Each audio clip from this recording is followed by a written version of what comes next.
My channel, this is Priyanshu और आज हम बात करने वाले हैं डिटरमिनर्स के बारे में। ठीक है, तो डिटरमिनर्स ऐसे वर्ड्स होते हैं जो कि नाउन को इंट्रोड्यूस करते हैं या नाउन के बिल्कुल पीछे पीछे चलते हैं। ठीक है, मतलब जहाँ पे भी नाउन होगा वहाँ पे डिटरमिनर्स होगा ही होगा। ठीक है, तो मैं आपको ये आज नहीं बताऊंगी कि मतलब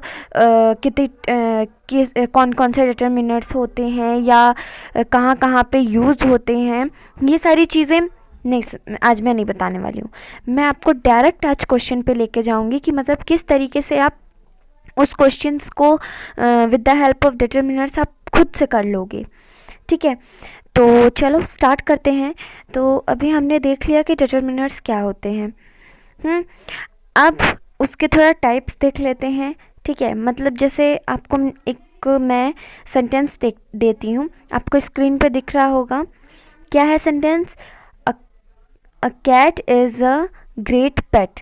कैट जो होती है वो ग्रेट पेट होती है, अच्छी पेट होती है। ठीक है, तो यहाँ पे आप देखो कि a cat is a great pet. तो ग्रेट पेट तो आप छोड़ो, लेकिन जो पेट है, ठीक है, जो पेट है वो एक नाउन होता है ना, और उसके पहले क्या लगा है? ए। ठीक है, ए लगा है, तो ए क्या है? डिटरमिनर। आप बोलोगे ए होता है आर्टिकल, तो डिटरमिनर में आर्टिकल आता है। ठीक है, तो इस सेंटेंस में हमें क्या मिल गया? आर्टिकल मिल गया। ठीक है, आर्टिकल मिल गया। अब दूसरा सेंटेंस क्या है? दूसरा सेंटेंस आ गया, I don't want to go that movie. ठीक है, मतलब क्या है? I don't want to go that movie. आपको इससे क्या समझ में आ रहा है कि वो जिसकी भी बात हो रही है वो मूवी देखने जाना चाहता है, मगर उसे वो मूवी नहीं पसंद, इसलिए वो नहीं देखेगा। ठीक है, इसलिए वो नहीं जाएगा। तो किस चीज़ के बारे में बताई जा रही है? मूवी के बारे में बताई जा रही है कि वो मूवी देखना चाहता है, but he don't want to see that movie. वो मूवी नहीं देखना चाहता। तो डेमोन्स्ट्रेशन क्या होता है? डेमोन्स्ट्रेशन वो वर्ड्स होते हैं जो कि डेमोन्स्ट्रेट करते हैं किसी भी नाउन को कि भाई मतलब कौन क्या है, कहाँ से है, किसका है। ठीक है, तो ये हम देख लिए डेमोन्स्ट्रेशन। ठीक है, अब हम आते हैं क्वांटिफायर्स में। तो क्वांटिफायर्स के लिए सेंटेंस देखो आप, ही टुक ऑल द बुक्स। ठीक है, ही टुक ऑल द बुक्स, यहाँ पे दिया है ही टुक ऑल द बुक्स। तो बुक्स यहाँ पे क्या है? नाउन, और नाउन के पहले क्या लगा है?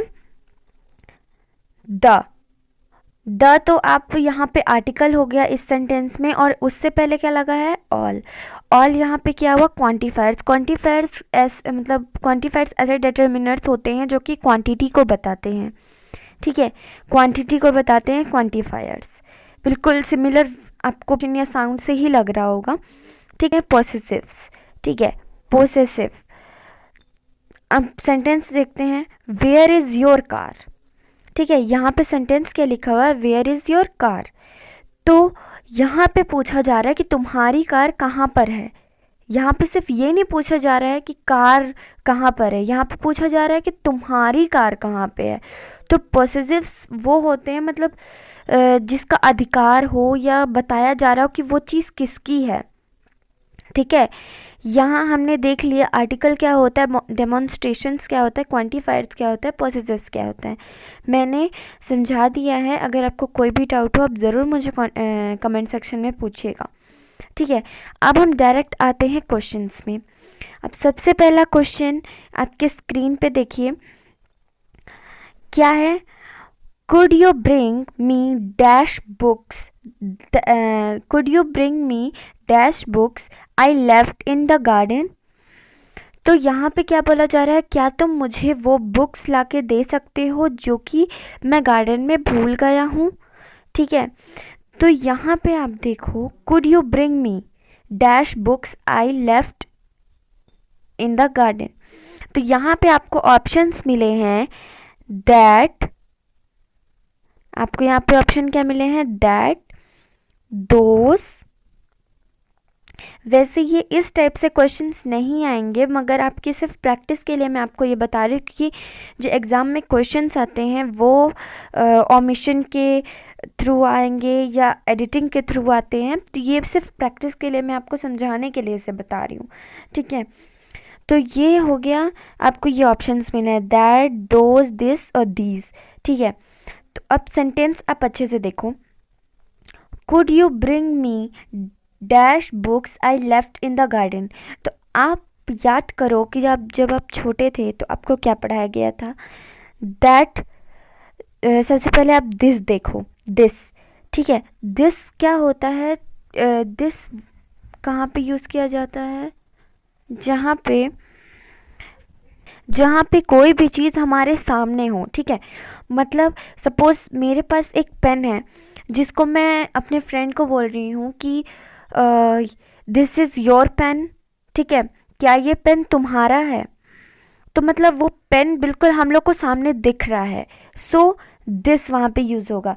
और पेन एक सिंगुलर नाउन है, तो वहाँ पे क्या हो जाएगा, दिस यूज़ हो जाएगा। उसी तरह जैसे यहाँ पे दीज लिखा हुआ है तो दीज प्लूरल में यूज़ होता है ना। यहाँ तक समझ आया, दिस और दीज। तो ये यहाँ पे तो बिल्कुल भी नहीं आएगा, है ना, क्योंकि यहाँ पे क्या बोला जा रहा है, could you bring me dash books I left in the garden. वो गार्डन में छोड़ के आया है, तो गार्डन दूर है, पास में नहीं है, ठीक है। तो यहाँ पे दीज और दीज का तो काम ख़त्म ही हो गया, दिस और दीज का, ठीक है। अब हम देखते हैं दैट और दोस का। तो दोस कहाँ पे प्लूरल में यूज़ होता है, दैट सिंगुलर में यूज़ होता है। दैट मतलब वहाँ पे कोई चीज़ हमारे सामने नहीं है, कहीं और है, तो हम उसके लिए दैट यूज़ करेंगे। और उसी तरीके से जैसे दिस का दीज हो जाता है, वैसे दैट का दोस हो जाता है प्लूरल में। तो यहाँ आप सेंटेंस अच्छे से देखो, could you bring me dash books I left in the garden. यहाँ पे बुक नहीं लिखा है, इसलिए हम यहाँ दैट नहीं लगाएंगे। बुक्स लिखा है, इसलिए हम यहाँ पे दोज लगाएंगे। तो ये कितना इजी था, ये बन गया हमसे। चलो अब नेक्स्ट में चलते हैं। तो अब हम सेकेंड सेंटेंस में चलते हैं। तो सेकेंड सेंटेंस है, dash sun rises in the east. Dash sun rises in the east. आप सब में से कोई भी मुझे ये बता देगा, क्योंकि सब हम ये सब जानते हैं, ठीक है, लेकिन फिर भी समझ लेते हैं कि यहाँ पे द क्यों लगेगा, क्योंकि आप लोगों को पता ही होगा कि यहाँ पे द लगेगा, लेकिन क्यों लगेगा, क्योंकि द वहाँ पे एक पर्टिकुलर थिंग में वहाँ पे लगता है नाउन के सामने, जो कि एक पर्टिकुलर चीज़ हो। जैसे सन है यहाँ पे, तो सन बहुत सारे नहीं है, सिर्फ सन एक ही है, तो वो एक पर्टिकुलर चीज़ है जो कि पूरे वर्ल्ड में एक ही चीज़ है ना। तो इसलिए हम यहाँ पे द लगा देंगे, ठीक है। The sun rises in the east. ये सेंटेंस कंप्लीट हो गया। अब हम थर्ड सेंटेंस में चलते हैं। थर्ड सेंटेंस क्या है, there are not dash students in the school. मतलब स्कूल में बहुत सारे स्टूडेंट्स नहीं हैं, ठीक है। यहाँ पे हमको ऑप्शन दिया हुआ है मच, यहाँ पे ऑप्शन दिया हुआ है मच, मैनी और अ लॉट, ठीक है। आपको इन तीनों में से कोई भी, तीनों में से किसी को भी यूज़ करके सेंटेंस को कंप्लीट करना है। So there are not dash students in the school. तो यहाँ पे तो आप मच और मैनी देख लो, सबसे पहले कहाँ कहाँ पे यूज़ होता है।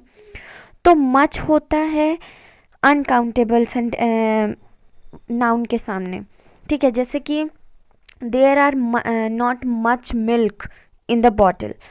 बॉटल में ज़्यादा दूध नहीं है, क्योंकि अनकाउंटेबल है दूध, हम दूध को काउंट तो नहीं कर सकते ना, इसलिए हम यहाँ पे मच देखते हैं, ठीक है। और मैनी उसी तरीके से जो चीज़ हम काउंट कर सकते हैं, ठीक है। मच और मैनी समझ में आया। अब ये आप ये भी जान लो कि मच और मैनी हमेशा नेगेटिव सेंटेंसेस में ज़्यादा यूज़ होते हैं, ठीक है। मतलब क्या है कि यहाँ पे ये दिया हुआ है ये जैसे आपके पास सेंटेंस है, there are not dash students in the school. यहाँ पे बहुत सारे स्टूडेंट्स नहीं हैं, ठीक है। तो यहाँ पे नॉट लिखा हुआ है, तो यहाँ पे मच या मैनी में से कोई भी वर्ड रखा जाएगा, तो नॉट यहाँ पे नेगेटिव हो गया, ठीक है। तो मच और मैनी हमेशा नेगेटिव सेंटेंसेस में ज़्यादा यूज़ होते हैं। तो मच और मैनी का तो समझ में आया। अब अलॉट कहाँ यूज़ होता है? तो अलॉट यूज़ होता है हमेशा ऑफ के आगे, ठीक है। A lot of people are there, ये होता है ना सेंटेंस, तो अलॉट के बाद क्या लगा है? ऑफ। अगर ऑफ नहीं लगा है तो अलॉट कभी नहीं लगेगा। और आप ये भी जान लो कि नाउन, अलॉट के बाद नाउन भी हो तो भी अलॉट लग सकता है, ठीक है। तो आप अगर इस सेंटेंस में ये देखो कि there are not dash students in the school, तो अब अगर यहाँ पे आप अलॉट लिख देते हो, there are not a lot students in the school, तो अलॉट के आगे तो हमने देखा कि ऑफ लगता है, तो यहाँ पे स्टूडेंट्स के आगे ऑफ तो लगा नहीं है, तो हम यहाँ पे अलॉट नहीं लगाएंगे, ठीक है। अब हम सेंटेंस को पूरा करते हैं। There are not dash students, students क्या है? काउंटेबल, तो काउंटेबल होगा। मच कहाँ यूज़ होता है? अनकाउंटेबल में। और मैनी कहाँ यूज़ होता है? काउंटेबल में। तो काउंटेबल में यूज़ होता है, इसलिए हम स्टूडेंट्स के आगे मैनी लगा देंगे। There are not many students in the school, school में बहुत सारे स्टूडेंट्स नहीं हैं, ठीक है। अब हम चलते हैं दूसरे सेंटेंस में। तो चलो ये सेंटेंस देखते हैं। She gave cookies to dash child, मतलब उसने कुकीज़ दिए चाइल्ड को। तो क्या है यहाँ पे? आप देखो, यहाँ पे आपको ऑप्शन मिला है एनी, ऑल और ईच, ठीक है। यहाँ पे आपको ऑप्शन मिला है एनी, ऑल और ईच। तो अब आप यहाँ पे सेंटेंस देखो, she gave cookies to dash child, she gave cookies to all child तो होगा नहीं, क्योंकि चाइल्ड है, चिल्ड्रन तो है नहीं, है ना। प्लूरल के आगे ही लगता है ना, मतलब सारे। चाइल्ड क्यों होगा? वहाँ पे चिल्ड्रन ही हो जाता, इसलिए यहाँ पे ऑल नहीं लगेगा, कैंसिल हो गया ऑल, ठीक है।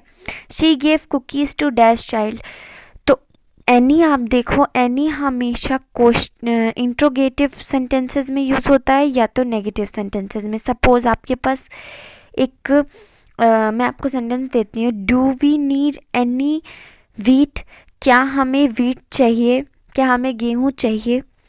तो यहाँ पे आपको सेंटेंस में क्या दिख रहा है? Do we need any wheat, तो यहाँ पे इंट्रोगेटिव है, कोई पूछ रहा है कि क्या हमें और वीट चाहिए, और यहाँ पे इसलिए यहाँ पे एनी लग गया, सेंटेंस में है ना एनी।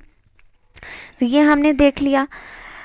अब देखते हैं ईच के बारे में। तो ईच को तो आप सब जानते हो कि मतलब हर एक चीज़ को जब हम बोलें तब ईच बोलेंगे। She gave cookies to each child हो जाएगा, क्योंकि उसने हर एक चाइल्ड को कुकी दी। समझ आया? चलो अब आगे चलते हैं। तो ये तो समझ में आ ही गया होगा, ये बहुत इजी वे में मैंने बताया है। अगर आपको कोई डाउट हो तो ज़रूर मुझे कमेंट सेक्शन में पूछिएगा। तो थैंक यू वेरी मच, और मेरे चैनल को लाइक, सब्सक्राइब और शेयर ज़रूर करिएगा। Thank you.